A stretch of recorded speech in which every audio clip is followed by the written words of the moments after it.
$20 ദശലക്ഷം സ്വർണ്ണക്കടത്തുമായി ബന്ധപ്പെട്ട് കാനഡ അന്വേഷിക്കുന്ന സിമ്രാൻ പ്രീത് പനേസർ ഇന്ത്യയിൽ സ്വൈര ജീവിതം നയിക്കുന്നു എന്ന റിപ്പോർട്ട്.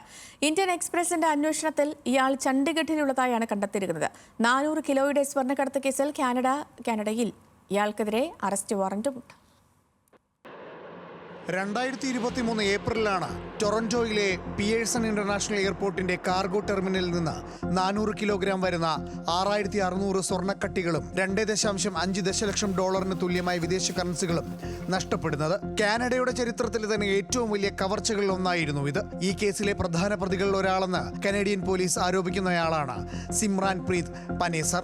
അന്ന് എയർ കാനഡ മാനേജറായിരുന്ന പനേസർ കവർച്ചയ്ക്കു പിന്നാലെ കാർഗോ ടെർമിനലിൽ നടത്തിയ പരിശോധനയിൽ പോലീസിന്റെ വഴികാട്ടിയായിരുന്നു. എന്നാൽ അന്വേഷണ സംഘത്തിന്റെ സംശയം പനേസറിലേക്ക് നീണ്ടതോടെ ഇയാൾ ഇന്ത്യയിലേക്ക് കടന്നു. പ്രൊജക്ട് 24 കാരറ്റ് എന്ന പേരിൽ അന്വേഷണം തുടരുന്ന കേസിൽ അറസ്റ്റ് വാറന്റ് നിലനിൽക്കെയാണ് പനേസർ ചണ്ഡീഗഡിൽ സ്വയം ജീവിതം നയിക്കുന്നതായി ഇന്ത്യൻ എക്സ്പ്രസ് റിപ്പോർട്ട് ചെയ്യുന്നത്. പനേസറിന് പുറമെ മറ്റൊരു എയർ കാനഡ ജീവനക്കാരനായ പറമ്പൽ സിദ്ധു, കൂട്ടാളികളായ അർജിത് ഗ്രോവർ, അമിത് ഗലോട്ട, അർസലൻ ചൗധരി, അലി റാസ, അഹമ്മദ് ചൗധരി, പ്രസാദ് പരമലിംഗം, കനേഡിയൻ പൗരനായ ഡുറാൻഡോ കിങ് മാക്ലിൻ എന്നിങ്ങനെ നിലവിൽ 9 പ്രതികളാണ് കേസിലുള്ളത്.